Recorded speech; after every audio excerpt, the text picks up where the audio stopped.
بسم اللہ الرحمن الرحیم۔ السلام علیکم۔ میں ہوں آپ کا بھائی عباس حمدانی اور آپ دیکھ رہے ہیں جعفریات ٹی وی۔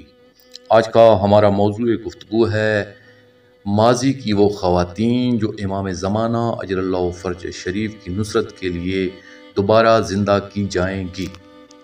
نمبر 1، ام ایمن رضی اللہ تعالی عنہا۔ دوستو، آپ کا نام برکہ ہے۔ آپ حضرت رسول خدا صلی اللہ علیہ وآلہ وسلم کی کنیز تھیں، جو والد بزرگوار حضرت عبداللہ علیہ السلام سے انہیں میراث میں ملی تھی اور رسول خدا صلی اللہ علیہ وآلہ وسلم کی خدمت گزار تھیں۔ حضرت انہیں ماں کہتے تھے کہ یہ میرے باقی اہل بیت میں ہیں۔ وہ اپنے شوہر عبید خزرجی سے ایک فرزند رکھتی تھیں، اس لیے ام ایمن نام تھا۔ ایمن ایک مجاہد اور مہاجر تھا جو جنگ حنین میں شہید ہوا۔ ام ایمن سلام اللہ علیہا وہ شخصیت ہیں کہ جب مکہ و مدینہ کے راستے میں ان پر پیاس کا غلبہ ہوا اور ہلاکت سے قریب ہوئیں تو آسمان سے پانی کا ڈول آیا، اسے پیا، اس کے بعد پھر کبھی زندگی بھر پیاس نہ لگی۔ انہوں نے رسول خدا صلی اللہ علیہ وآلہ وسلم کی رحلت کے وقت بہت گریہ کیا۔ جب ان سے رونے کا سبب پوچھا گیا تو جواب دیا، خدا کی قسم مجھے معلوم تھا کہ رحلت کریں گے، لیکن گریہ اس بات کا ہے کہ وہی منقطع ہو گئی ہے۔ اور انہیں حضرت سیدہ سلام اللہ علیہا نے فدق کے مسئلہ میں شاہد کے عنوان سے بھی پیش کیا تھا۔ آخر تیسرے خلیفہ کی خلافت کے دور میں انتقال کر گئی۔ نمبر 2، زبیدہ سلام اللہ علیہا۔ آپ ہارون رشید کی بیوی اور شیعان اہل بیت میں سے تھیں۔ جب ہارون ان کے عقیدہ سے آگاہ ہوا تو قسم کھائی کہ اسے طلاق دے دے۔ آپ نیک کاموں سے معروف تھیں۔ وہ اس زمانے میں جب شہر مکہ میں ایک مشک پانی کی قیمت 1 دینار سونا تھی تو انہوں نے حجاج اور شاید تمام مکہ والوں کو سیراب کیا۔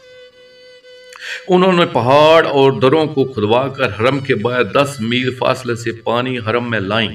زبیدہ کی 100 کنیزیں تھیں اور ساری کی ساری حافظہ قرآن، اور ہر ایک کا وظیفہ تھا کہ ایک کم قرآن پڑھیں، اس طرح کہ رہائشی مکان تک قرآن کی آواز جائے۔ نمبر 3، سمیہ سلام اللہ علیہا۔ اعلان بعثت کے بعد آپ 7ویں فرد ہیں جو اسلام سے متمسک ہوئیں۔ اسی وجہ سے ان کو بدترین شکنجہ دیا گیا۔ جب رسول خدا صلی اللہ علیہ وآلہ وسلم کا گزر عمار اور ان کے والدین کی طرف سے ہوتا اور دیکھتے کہ مکہ کی گرمی میں تپتی زمین پر شکنجہ دیا جا رہا ہے تو فرماتے تھے، اے خاندان یاسر، صبر کرو اور یہ جان لو کہ تمہاری منزل موعود جنت ہے۔ نتیجہ کے طور پر آپ ابو جہل نابکار کے خونی نیزہ سے شہید ہو گئیں۔ یہ اسلام کی پہلی شہیدہ خاتون ہیں۔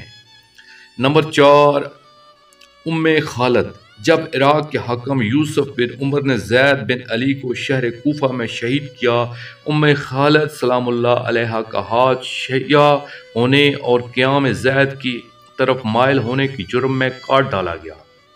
ابو بصیر کہتے ہیں کہ میں حضرت امام جعفر صادق علیہ السلام کی خدمت میں تھا کہ ام خالد سلام اللہ علیہا کٹے ہوئے ہاتھ لیے آئیں۔ حضرت نے کہا، اے ابو بصیر، ام خالد سلام اللہ علیہا کی بات سننے کے خواہش مند ہو؟ میں نے عرض کیا، ہاں، اس سے مجھے مسرت ہوگی۔ ام خالد سلام اللہ علیہا حضرت کے قریب ہو گئیں، بات کرنے لگیں۔ میں نے انہیں نہایت ہی فصیح و بلیغ پایا۔ حضرت نے بھی ولایت کے مسئلہ اور دشمنوں سے برات کے موضوع پر بات کی۔